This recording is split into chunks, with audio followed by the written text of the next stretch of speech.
गजाननं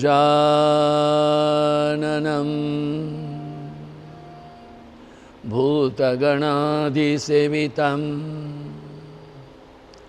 कपित्थजम्बूफलचारुभक्षणम् उमासुतं शोकविनाशकारणं नमामि विघ्नेश्वर पादपङ्कजं। ब्रह्मानन्दं परमसुखदं केवलं ज्ञानमूर्तिं द्वन्द्वातीतं गगनसदृशं तत्त्वमस्यादिलक्ष्यं। जय शंकर कैलासपति, जय शंकर कैलासपति, जय शंकर कैलासपति, जय शंकर कैलासपति, जय शंकर कैलासपति, जय शंकर कैलासपति, जय शंकर कैलासपति, जय शंकर कैलास। मदन दहन प्रभु भोले शंकर, मदन दहन प्रभु भोले शंकर, मदन दहन प्रभु भोले शंकर, मदन दहन प्रभु भोले शंकर। भोले शंकर भवानी शंकर, भोले शंकर भवानी शंकर, भोले शंकर भवानी शंकर, भोले शंकर भवानी शंकर। नीलकंठ कैलासपति, नीलकंठ कैलासपति, जय शंकर कैलासपति, जय शंकर कैलासपति, जय शंकर कैलासपति, जय शंकर कैलास। हरि ओम। गुरु भगवान श्री स्वामी शिवानंद जी महाराज को प्रणाम। परमात्मा के प्रत्यक्ष स्वरूप गुरुदेव श्री स्वामी चिदानंद जी महाराज को प्रणाम। भगवान भोलेनाथ को प्रणाम। आपके आद्य देव भगवान श्री रामचंद्र जी को प्रणाम। पूर्व पश्चिम उत्तर दक्षिण के तमाम संत महंत गुरुजन और तमाम देवी देवताओं को प्रणाम। आप सबके हृदय में परमात्मा विराजित है, उसको प्रणाम। ओम नमः शिवाय, नमः शिवाय, नमः शिवाय। अभी भी हम प्रथम विश्वेश्वर संहिता में हैं। यहाँ पर भस्म के महात्म्य का वर्णन किया गया है। भस्म के महत्व के अतिरिक्त कहा कि भगवान के नाम का जप हम कहाँ करें। यदि आप अपने घर में बैठ कर के जप करते हो, मान लीजिए कि आपने नियम बना के रखा है 11 माला। कुछ लोग हैं वो 100 माला कर लेते हैं, किंतु अगर तीर्थ में बैठ कर के एक माला करते हो, गंगा के तट पर, यमुना के तट पर, प्रयाग में, ऋषिकेश में, हरिद्वार में, वृंदावन में, अयोध्या में, काशी में, कांची में, तो ये तीर्थ में किया हुआ जप है वो एक से अनंत हो जाता है। इसलिए नाम जप तो करना, किंतु नाम जब तीर्थों में जाएं, बड़ा दुर्भाग्य है ये लोग। समझिए आप कैलाश गए, हमने कहा गए, हो गए, हम तो गए, हर साल जाते हैं। क्या करते हो? We love to go it,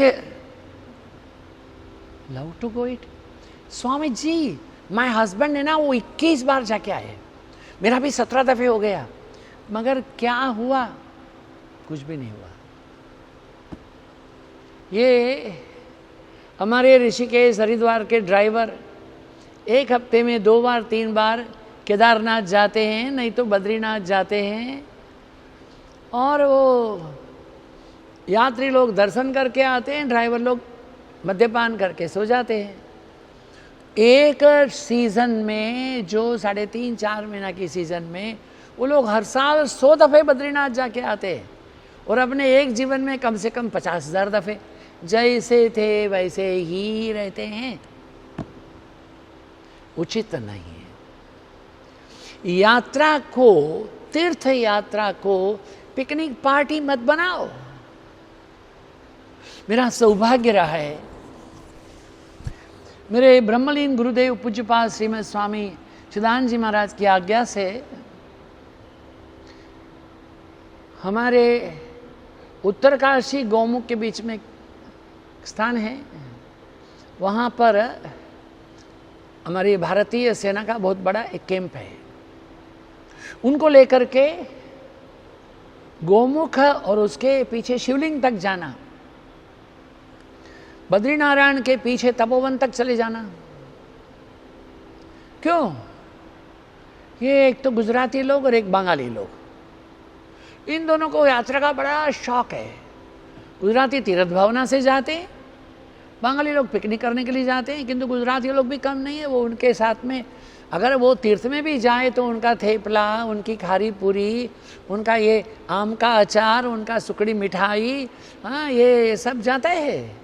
और वो बंगाली लोग हैं, उनका ये मत्स्य इत्यादि वो भी जाता है, मद्यपान भी जाता है। वहाँ सारे डब्बे फेंक के आ जाते हो। मत करो, कृपा करके मत करो। हमारी यह जो पुण्य भूमि है, पवित्र भूमि है, वहाँ हमारे जीवन की व्यभिचार वृत्तियों के द्वारा कचरा न फेंको। हम थेपला लेके गए, उसका प्लास्टिक फेंक करके आ गए। हाँ, ये गुजराती लोगों को खारी सिंह बहुत चाहिए, मुरमुरा चाहिए, उसका भी फेंके आ जाते हैं। ये बंगाली लोग डब्बा डब्बा कैन कैन फेंके आ जाते हैं। मत करो ऐसा। शिव नाम का महात्म्य, अरे रुचि से लो कि बिना रुचि से लो। यदि आप अपने हाथ को अग्नि में डालोगे, जान करके डालोगे, अनजान में डालोगे, आपका हाथ जलेगा। नदी किनारे खड़े हो जाओ, आप जान करके कूदे, कोई धक्का मार के कूदे, आपका बदन गीला होगा। रुचि से नाम लो, बिना रुचि के लो। रुचि नाम वैचित्र्य, विविध रुचियों वाले होते हैं। इच्छा से लो, बिना इच्छा से लो, प्रेम से लो, क्रोध से लो, आक्रोश से लो, भगवान के नाम को लो। ये भागवत जी में बड़ी सुंदर कथा है। हिरण्यकशिपु है, वो व्रत करने के लिए जा रहा था। नारद जी ने सोचा इसका कल्याण कैसे हो। वहाँ वो एक तोता बन करके बैठे, तोता बन करके बैठे, और हिरण्यकशिपु के साथ में कयाधु भी थी, उनकी धर्म पत्नी।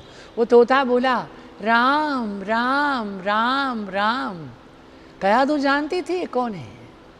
उन्होंने अपने पति से बोला आपने कुछ सुना? हाँ सुना ना। क्या सुना? राम राम राम राम सुना। अच्छा, हे तोता तू क्या बोल रहा है? फिर तोता बोला राम राम राम राम राम राम। अरे ये क्या बोल रहा है? ये बोल रहा है राम राम राम राम राम राम। और क्या बोल रहा है? नहीं नहीं नहीं तोते, तू सचमुच राम बोलता है। राम राम। देखो अब कैसे बोल रहा है, राम राम राम राम राम राम। और कितना दफे बोल के चला गया। इतना क्रोध में जाते हुए भी तपस्या करने के पहले अपने हृदय में राम नाम को लेके गया। मधुर मधुर मधुर नाम राम राम राम राम, महादेव सतत जपत एक राम नाम, काशी मरत मुक्ति करत कहत राम नाम। ओम नमः शिवाय का जप करो, ओम नमः शिवाय का जप करो, ओम नमः शिवाय का जप करो। जागत राम ही सोवत राम ही, सपने में देखो राजा राम। गुरु कृपांजन पायो मेरे भाई, राम बिना कछु जानत नहीं। जागृत में, स्वप्न में, सुसुप्ति में महाराज जी सब समय भगवान का नाम करना है। तो सवेरे अगर हमने उठ करके नहाए नहीं, अरे भगवान को नहाने से क्या तात्पर्य है? नहाने का हेतु तो यही है कि तुम स्फूर्ति में आ जाओ, स्वच्छ हो जाओ, नींद में ना रहो, पसीने से मुक्त हो जाओ, स्वच्छ कपड़े ग्रहण कर लो।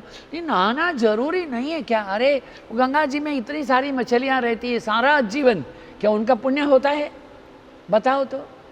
श्री श्री श्री हमारे जो चैतन्य महाप्रभु रहे, सब समय बोलते थे हरे कृष्ण कृष्ण कृष्ण हरे हरे, हरे राम राम राम हरे हरे। उठते चलते बैठते बोलते थे। वैष्णव लोगों ने कहा तू धूर्त है, समझता क्या है? शौच आदि क्रिया करने बैठता है तब भी हरे कृष्ण बोलता है। छे छे बंद कर। मैं कैसे बंद करूं? मेरी जीवा रटना कर रही है, कृष्ण कृष्ण कृष्ण। चुप, जीवा को पकड़ के बैठ। अभी मैं जीवा को पकड़ के बैठूंगा तो शौच इत्यादि के बाद में फिर उसको परिष्कार स्वच्छ कैसे करूंगा? किसी एक छोटे बालक को ले जाओ, वो पानी गिराएगा, समझता क्या है तू? अपने आप को बहुत बड़ा समझता है। छोटे बालक को ले गए, उसने पानी गिराया, बोला महाराज मैं कल नहीं आऊँगा। क्यों? आप इतने बड़े ऐसे बैठते, मेरे को लज्जा लगती है। बेटे मैं क्या करूं? जीभ छोड़ो। छोटे बालक ने कहा है, शिशु ने कहा जीभ छोड़ो। शिशु ने ज्ञान दिया है हमारे श्री चैतन्य को। क्या ज्ञान दिया? निश्वासे कह विश्वास कदा रुद्धो भविष्यति। जो सांस आपके भीतर आई है, उस सांस का क्या भरोसा है कब बंद हो जाएगी? तो सांस अंदर आई है, वो बाहर निकल भी सकती है, नहीं भी निकल सकती है। प्रयाण कालेन मामेव अनुस्मर। प्रयाण काल के समय में मेरा ही स्मरण करके जिसका शरीर है वो त्याग करता है। अंतकाल में राम नहीं आएगा, ओम नमः शिवाय नहीं आएगा। नहीं। जो विद्यार्थी ने सारा साल स्कूल गया नहीं, पढ़ा नहीं, किताब खोल के देखा नहीं, वो परीक्षा में क्या लिखेगा? सारा जीवन हींग मिर्च जीरा पति पत्नी साला ये सब करते रहे, मृत्यु के समय में भी यही हींग मिर्ची दिखेगा, भगवान नहीं दिखेंगे। लोग बाग बोलेंगे पिताजी पिताजी पिताजी पिताजी राम राम बोलो, नहीं बोल पाओगे। क्यों? अंदर राम है ही नहीं तो कहाँ से आएगा? एक बड़े ड्रम में, कोठी में आप उसमें गेहूं डाल लो, हाँ दाऊद खानी गेहूं डाल लो, और बाद में 6 महीने के बाद भी नीचे एक होल करके निकालो, उसमें से गेहूं ही निकलेगा, उसमें से बासमती चावल नहीं निकलेगा। हमारे जीवन के प्रति पल प्रति क्षण हमने हमारे हृदय में जिसको पधराया है, जिसको बैठाया है, वो शिव नाम, वो राम नाम, वो कृष्ण नाम, नाम की महिमा का वर्णन किया गया है। देखिए, प्रेम से सुनिए, शिव का नाम तो पहाड़ों को भी जलाने के लिए सक्षम है। शिवेति नामदावाग्ने महापातक पर्वताः भस्मी भवन्त्यनायासात् सत्यं सत्यं न संशय। पापमूलानि दुःखानि विविधान्यपि शौनक शिवनामैकनश्यानि नान्यस्यानि सर्वदा। स वैदिकः स पुण्यात्मा स धन्य स बुधो मतः शिवनाम जपासक्तो यह नित्यं भुवि मानवः। जो शिव के नाम में आसक्त है वो पुण्यवान है, वो धन्य है, वो बुद्धिमान है, वैदिक है। शिव नाम की महिमा का गायन किया। भस्म लगाने के लिए भी कहा है कि जब भस्म लगाया करो। भस्म क्यों लगानी है? भस्म है चिता भस्म लेपा। कभी आप उज्जैन जाएं तो महाकालेश्वर मंदिर के पुजारी ब्रह्म मुहूर्त में 3 साढ़े 3 बजे स्मशान में जाते हैं, जाकर के चिता की भस्म को लेते हैं, उसको कपड़े में छान लेते हैं। वो छानी हुई जो भस्म लेकर के प्रतिदिन महाकाल के मंदिर में भस्म आरती होती है।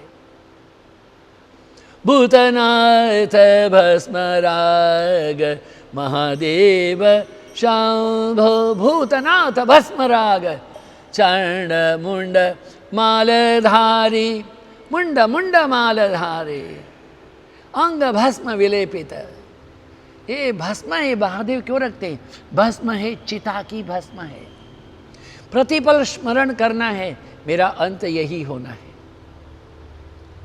अपने खातिर महल बनाया, आप ही जाकर जंगल सोया, इस तन धन की कौन बढ़ाई।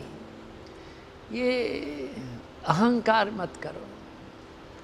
ये हमारे गुजरात में भूकंप हुआ था, मकान ऐसे चल रहे थे, ऐसे लोग दब गए। कितनी देर में? 7-8 सेकंड के अंदर हजारों लोग दब गए। हमारे गढ़वाल में भी भूकंप हुआ था, उत्तरकाशी से गोमुख तक 7-10 सेकंड भयंकर भूकंप, गांव के गांव दब गए। बात क्या है? अहंकार क्या करना है? जाता से ही ध्रुव मृत्यु, हमारा जन्म हुआ है, मृत्यु होगी। जीवन का कोई भरोसा है? एक ही भरोसा है, हमें जन्म प्राप्त हुआ है, मृत्यु होगी। किंतु मृत्यु का नाम लेने से, भाई आप ऐसे इस समय में मृत्यु का नाम क्यों लेते हो? अरे मृत्यु को प्रतिपल याद रखो। मृत्यु को प्रतिपल याद रखोगे तो अपने जीवन में कभी दुर्विचार उत्पन्न नहीं होगा। क्यों? आप चाहते क्या हो? चाहते यही है कि मृत्यु के समय में मैं हरिनाम सुमिरन करते करते जाऊं, हरिनाम सुमिरन करते। कब? वो परीक्षित को तो पता था कि 7 दिन के बाद में मृत्यु है। हमें क्या पता है कब मृत्यु आएगी? निश्वास है कह विश्वास। छोटा बालक है, हमारे चैतन्य महाप्रभु को कहता है कदा रुद्धो भविष्यति, इसलिए नाम मत छोड़ो। बंगाल में बोलते हैं नाम कोड़े जा, नाम कोड़े जा, नाम कोड़े जा, नीचे नीचे बाहु तुले नाम कोड़े जा। नृत्य करो, नृत्य करो, दोनों हाथ उठा करके नाच करके भगवान का हरि बोल हरि बोल हरि बोल करो। भगवान के नाम को जितना नाम भीतर जाएगा कल्याण हो जाएगा। शिव नाम के महत्व को यहाँ पर बताया गया है। भस्म का भी महत्व कहा गया है। क्या कहा है भस्म का महत्व?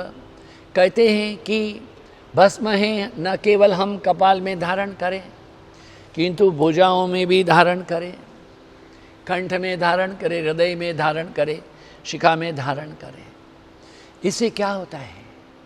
ये भस्म जो है उसके लिए कहा है कि भस्म के लिए 32 स्थान हैं, वहाँ भस्म होनी चाहिए। कहाँ कहाँ 32 स्थान में होनी चाहिए? कहा कि 16 स्थानों में, 8 स्थानों में, 5 स्थानों में। जो 32 कर सकता है करे, नहीं तो 16, 8 नहीं तो 5। सिर में, ललाट में, दोनों कानों में, दोनों नेत्रों में, नासिका में, मुख में, गले में, हाथों में, कर्पूर में, कुरपर में, मणिबंध में, हृदय में, दोनों पसलियों में, नाभि में, अंडकोशों में, दोनों उरुओं जंघाओं में, गुल्फों में, जानवों में, दोनों जांघों में, दोनों पैरों में। ये 32 स्थान हैं। अग्नि, अब, भू, वायु, दिशाएं, दिक्पाल वसुओं के साथ ये 8 वसु है। धरा, ध्रुव, सोम, जल, पवन, अग्नि, प्रत्युष, प्रभास। इनके नाम लेकर पंडित जन त्रिपुंड धारण करते हैं। 16 स्थान में लगा है। ये बहुत ही जरूरी है। क्या कहा? यथा संभवनम कुर्यात देश काल प्रक्षेपया उद्दलनिम शक्तत्री पुंडादीनी कारयेत। क्या बोला? यथा संभवनम कुर्यात देश काल अध्यपेक्षया उद्दलने अपि अशक्तश्चेत त्रिपुंडादीनि कारयेत। बहुत सुंदर बात कही है। देखिए, अगर आपकी सुविधा हो तो उचित है, अगर नहीं है तो चिंता नहीं। मस्तक में, बाहु में, हृदय में, नाभि में 5 स्थानों में भस्म लगाएं। देश काल को ध्यान रख करके भस्म लगाएं। भस्म लगाना पूरा संभव ना हो तो त्रिपुंड का प्रयोग करें और कराएं। ये 3 नेत्रों वाले प्रभु के आधार, तीनों देवों के जनक शिव का स्मरण करते हुए ओम नमः शिवाय बोल करके 3 लाइन है लगाना, ये भस्म धारण के लिए कहा गया है। अब रुद्राक्ष की महिमा को कहा गया है। अभी भी हम प्रथम विश्वेश्वर संहिता में 25वें अध्याय में प्रवेश कर रहे हैं। शिव के रुद्राक्ष का वर्णन करें। कहते हैं कि शिवजी ने कहा, हे देवी, हे महेशानी, तुम्हारी प्रसन्नता और भक्तों के हित के लिए मैं रुद्राक्ष की महिमा कहता हूँ। शिव उवाच श्रूयतां तु महेशानी रुद्राक्ष महिमा शिवे कथयामि तव प्रीत्या भक्तानां हितकाम्यया दिव्यवर्ष सहस्राणि महेशानि पुनः पुरा तपः कुर्वत शस्त्रत्मनः संयम्य वै मम स्वतंत्रेण परेशेन लोको प्रकृतिकारिणा लीलया परमेशानि चक्षुरुन्मिलितं मया पुटाभ्यां चारुचक्षुर्भ्यां पतिता जलबिन्दवः तत्राश्रुबिन्दुतो जाता वृक्षा रुद्राक्ष संज्ञकाः। बड़ी सुंदर बात कही है। हे देवी, हे शिवानी,